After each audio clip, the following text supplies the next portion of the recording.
Welcome to Caring for Aging Parents, the podcast that provides you helpful strategies, resources, and connections to help you on your family's caregiving journey. Hosted by Colin Meeks, a certified financial planner focusing on elder care financial planning and all the challenges that come with helping an aging relative. For our reference guide, 25 Reasons Why You Can Take Care of Your Aging Parents, go to MarylandFinancialAdvocates.com. That's MarylandFinancialAdvocates.com. Now, here's the latest episode of Caring for Aging Parents. Hi, and welcome to another edition of Caring for Aging Parents. This is Colin Meeks. I'm here with my co-host Ryan Stark, and today we're going to be doing a really great interview with somebody very local to our office. This is a facility that I've been coming to probably for visiting clients over the last 20 plus years. And we're going to be talking to Cara Miranda, who's the Director of Admissions at the Continuing Care at Crest, which is a continuing care community close to our office. So, hi, Cara. Hi. Good to be here. Glad that you're here to share some information with us. Let's just start out by talking a little bit about Oak Crest as a community. You work in the, most people are familiar with the residential part of that, and they've heard, they have friends and family that have been there. You're actually part of the continuing care. So what exactly, how does that work, and how do you fit in with the overall community here? Sure. So Oak Crest is a continuing care retirement community, often referred to as CCRC, and we have 1,800 units in independent living. So that's what makes up most of the campus. But we also have assisted living, rehab, short-term rehab, long-term care, and we're actually opening a memory care neighborhood licensed as assisted living next week on March 1st. Okay. So what we do is help residents who may need to transition from independent living over and need more care, and then also working with residents in the local area who might need rehab or might need to come in straight into assisted living rather than living in independent living first. Okay, so you mentioned the memory care facility that's getting ready to be opened shortly here. And a lot of people, up until a couple years ago, I didn't know what that was. What are the criteria? What is memory care, and what kind of services do they provide? Sure. So memory care is a specialized subset of assisted living, of traditional assisted living, and it's geared towards residents who have some sort of more progressed memory loss, where they need more one-on-one support and they need a smaller, more structured environment. So our traditional assisted living building has 113 apartments. It's 4 floors. It can be quite big to residents who are starting to lose their way, who need more one-on-one programming and activities, and who just need that support. So that's why we've created a memory care neighborhood, because it's going to really give the residents a better daily quality of life, because they'll be able to be more engaged with the staff and with the caregivers in doing activities, guided one-on-one activities, and also having a safe area outside where we have 2 patios. They can roam and they can enjoy that outside environment as well in a secure neighborhood. Yeah, and I like that word you use, neighborhood. I didn't realize until we started doing these types of things, that podcasts and getting to know different professionals, that what a science it is that goes into creating a facility for specifically for memory care, Alzheimer's, dementia, and things like that. So that's great, and safety is a key issue there. I mean, you can't. Yes. It's got to be different than just a traditional assisted living where people can just sort of go where they want to go. Yeah, so everything's secure, but within that, we still want to give the residents freedom and independence. So there's all sorts of design elements that go into making our memory care neighborhood different, and it's all geared towards helping residents with memory loss find their way and feel comfortable. Right. One of the things is we'll have 3 hallways of rooms. Each hallway is going to be a different color, a different main theme. We'll have a red, a blue, and a yellow hallway. So they might not know where their room is or their room number, but they might recognize, oh, I live down that blue hallway, that's familiar to me. Yeah. So all those kind of elements go into that space. Okay. And we were talking before we started recording about a day in the life of what goes on here. You obviously are here a lot, so you see a lot of the same faces and are familiar with what goes on. Sure. But a day in the life of an assisted living facility, I mean, what if somebody brings their loved one here, what kind of things can they expect to see? Sure. So our assisted living is really, really vibrant, and there's a lot of activity that goes on throughout the day.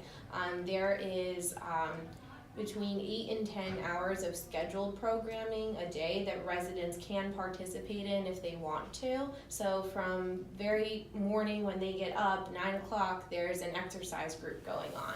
Then there might be a trivia group. There's men's club, veterans club, Bible study, all of these options for residents to participate in throughout the day.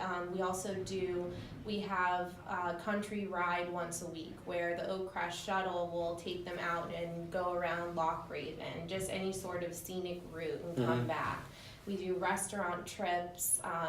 They also have musical entertainment that comes in, like different bands that are playing. The one day I walked through and I was like, wow, it sounds like music I would hear at the bar. Like, this is fun. I wanted to stay and, participate, and they'll have the staff dancing. And so it's really lively. A lot of people are afraid to have someone move into assisted living because it's like, oh, it's the beginning of the end, or now they're just going to be sitting in their room all day just waiting and getting medications and getting fed and all of this. But it really gives the residents a chance to do a lot because they have the support when they need it. So they're assigned an aide 24/7. There's always nurses that are on staff in the building 24/7. And they even have their doctors can come and do visits here.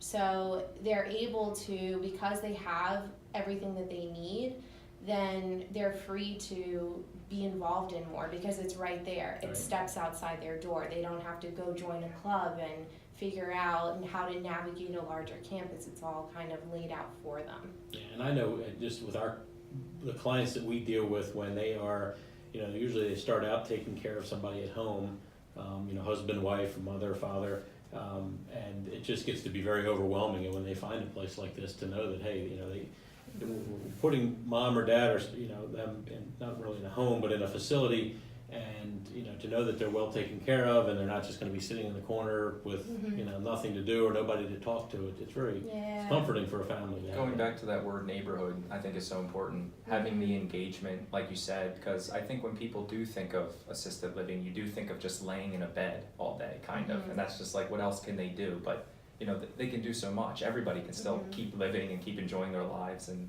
it's great to have that kind of camaraderie that goes along with it, so that you don't feel like you got your friends, you got your family, and everything feels the same. Yeah, definitely. And a lot of the caregivers are regular caregivers, so they're going to be that same aide at least 5 days out of the week. So they really get to know the residents, and they're learning their likes and their preferences. We have a new initiative called a holistic assessment that we give to each resident before they move in. And we learn all about what are your preferences, what kinds of things were you involved in when you were younger out in the community, like what's important to you, what are your values, and all of that then translates to what activities they might be interested, how to interact with them, and so we get all that information from the families ahead of time. So it really starts off those relationships with the caregivers right away on a good foot. That's hugely, that's so important. I mean, you look at, as I'm 45 and I see somebody that's 90 years old, and you sort of see just an empty body and empty face, and you don't realize that guy's got 90 years of experience and probably had a great job and did a lot of smart things and all that stuff. And once they get older and move into a facility, you sort of you feel like they might have been stripped of all that because they don't really have anybody to talk to about what they used to do. So it's good stuff there. You guys have something called Home for Life, one of your mottos, I guess, or one of your sayings is Home for Life. And like I said at the beginning, I'm very familiar with the residential side of what you guys do, but you're prepared to take somebody through the whole shebang, I guess, for lack of better words. We are, yes, definitely. So that's the huge difference when choosing what is going to be the best placement or home for a loved one. Is Oak Crest is really, and all the Erickson communities are a home for life. So you have a buy-in fee to the community when you first move in, and then you pay a monthly bill that includes all of your services. But if your funds ever run out, we have a benevolent care fund that is through our philanthropy office that residents can have their room and board paid for through this fund so that they don't have to leave the community.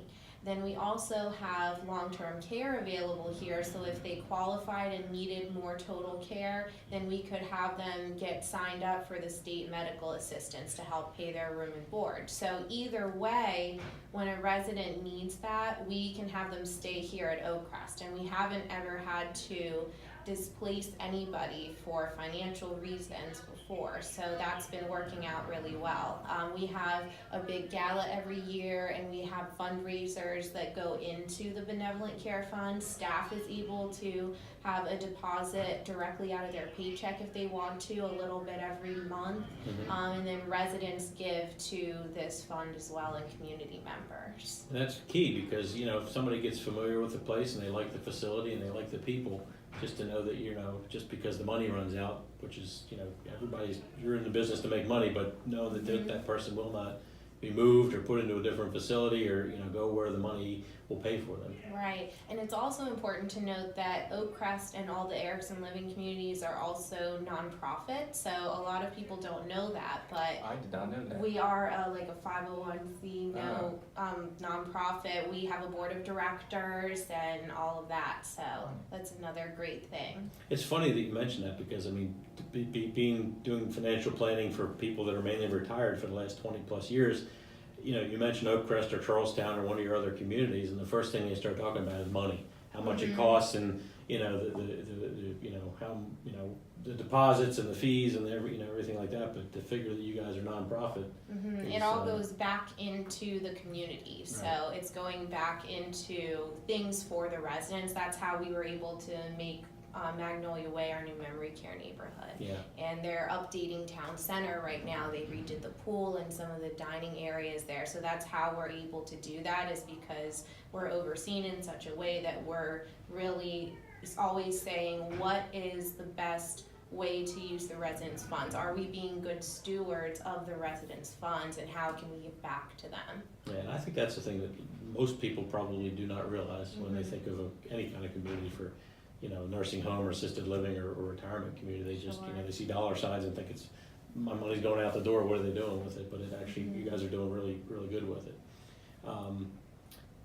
Let's talk, you said you guys do a lot of tours here every month for people that are interested in seeing it for themselves or loved one, or not for themselves, or probably a spouse or parent.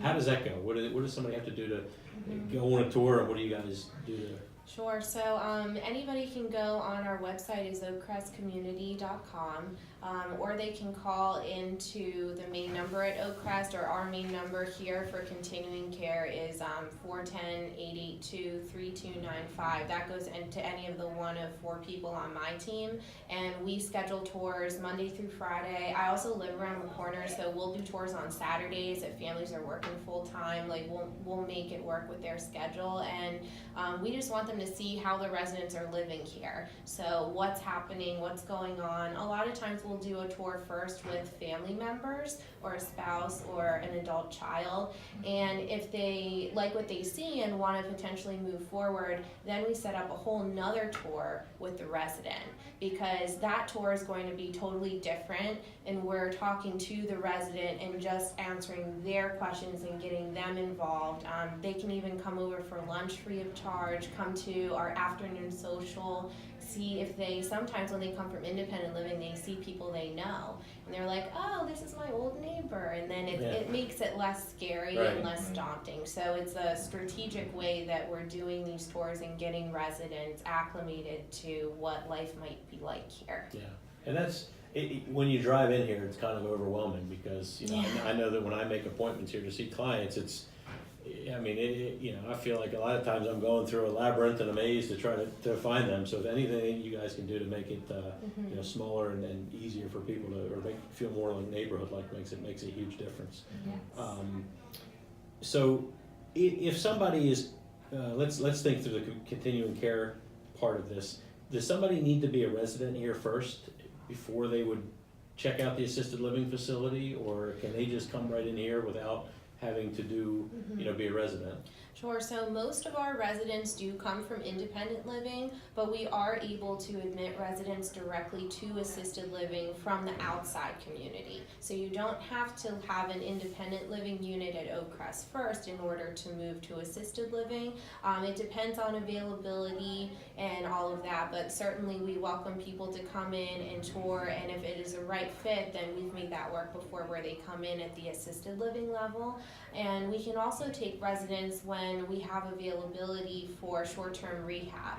So we partner with other assisted livings in the area that don't have a rehab center, and they'll come for a short stay and then go back home. And we have people who are local that are either in the hospital at Franklin Square or GBMC or St. Joe's, and they need a short-term rehab stay. They can come to us just for that and then go back to their outside home. And then they're getting a feel for, is this something while I'm here, maybe I'll look at independent living, or maybe I'll look at assisted living to start planning for the future. Okay, and that's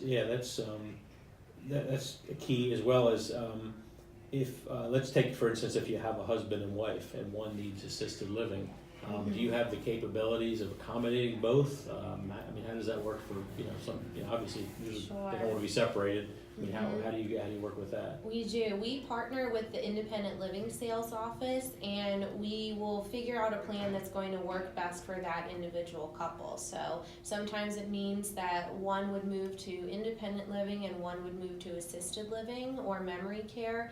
It also may mean that they could both live in independent living, but maybe for one spouse, they have a private duty aide coming in to help them. We also have our own home support services on campus, so we have like a private duty company that does hourly aides from 1 hour all the way up to 24-hour care. So that's part of Oak Crest as well. So there's different options and resources on campus, even if you do want to still try independent living. If you need assistance. It does, because you need some assistance doesn't mean you automatically have to be in assisted living. There's a lot of resources in independent too. Right, and I think you guys have it. I mean, you wouldn't have to. You'd want to leave the whole community, but you wouldn't have to. If you came here, you have a bank, you have stores, you have restaurants. I mean, there's literally everything that you need without having to. I think you don't have to go outside most of the time if you don't want to. I mean, it's all connected. Our whole campus is connected inside in some way. So, and they just redid the pool area and the fitness center, and there's adding 2 different restaurants. We just added a new Quarry Grill that's really exciting, and it has like bar seating and a whole outdoor patio where residents can sit once it gets nice out. So there's really a lot of exciting updates that are happening all throughout campus. Yeah, that's great. What do you think is the best place that everybody likes to go? Is there like a hot spot in the Oak Crest community where there's everybody all the time and it's super busy? It ebbs and flows depending on the season. Right now the Quarry Grill is the place to be because it's new and their shrimp tacos are amazing. But when it's nice out, they just redid what we're calling Friendship Park outside of Town Center, and it used to just be like little walkways and seating areas. Well, now they have a huge bocce ball court, and the residents love that. Bocce ball is like one of our things here. Yep. So they're always out doing that. We have tournaments and all sorts of things. That's great. When it's nice outside. That's cool. I mean, and it seems to me that I don't have any data to support this, but it seems to me that the folks that are moving in here seem to be, the average age might be coming down. I don't know if that's just me paying more attention to it, or it just seems like it's geared not towards 80 years old and above. I mean, it seems like people in their 50s and 60s would be exploring this. Yeah, there's the newer residents are definitely younger, and some of the upgrades and changes that we're making on campus are geared toward that like baby boomer generation of we're trying to update things and just make everything fresh, but at the same time we're not forgetting our current residents and some who have lived here for maybe even 20 years.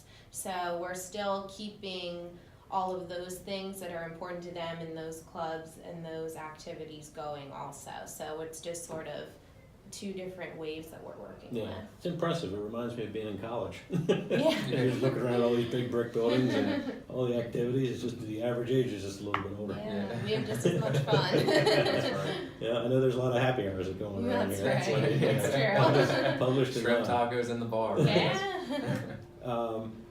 Cara, is there, I mean, I think we've hit on everything. We're going to add a lot of these under our podcast notes. We'll put a link to the website. We'll put your contact information. Any closing thoughts? Anything that we can add to this that we haven't already hit on? Definitely.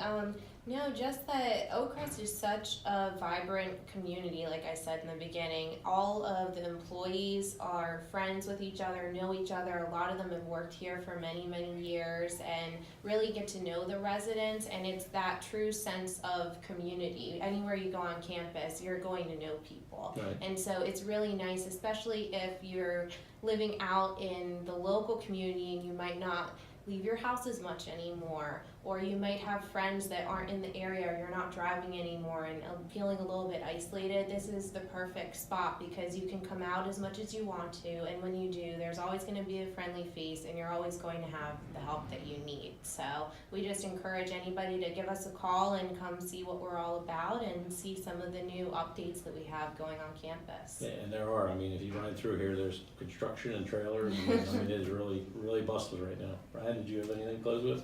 It seems like you guys are very value oriented in terms of thinking what people want, what makes you a real person, what do you enjoy, what's inside that makes you feel alive, and then you give that to them. And that's something that I think it makes everybody feel a lot more comfortable, knowing they're not going to get kicked out, from bocce ball right down to the color coordinated hallways. I think all those little details really matter to people in the long run, and they notice those things, and I think that's what keeps them happy. So Exactly. that seems like a great thing what you guys are doing. All right, great. Check them out. Check out the show notes.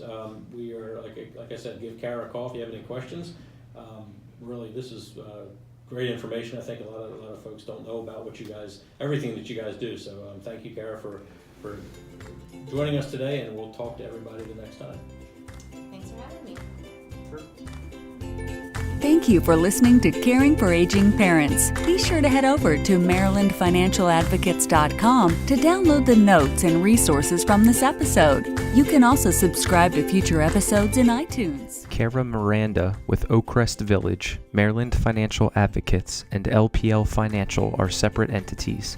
The information provided here is for general information only and not intended to provide specific advice or recommendations for any individual. Your situation will vary, and you should discuss your specific situation with the appropriate professional prior to making a decision. This is not an endorsement for Crest Village. Securities offered through LPL Financial, member FINRA, and SIPC.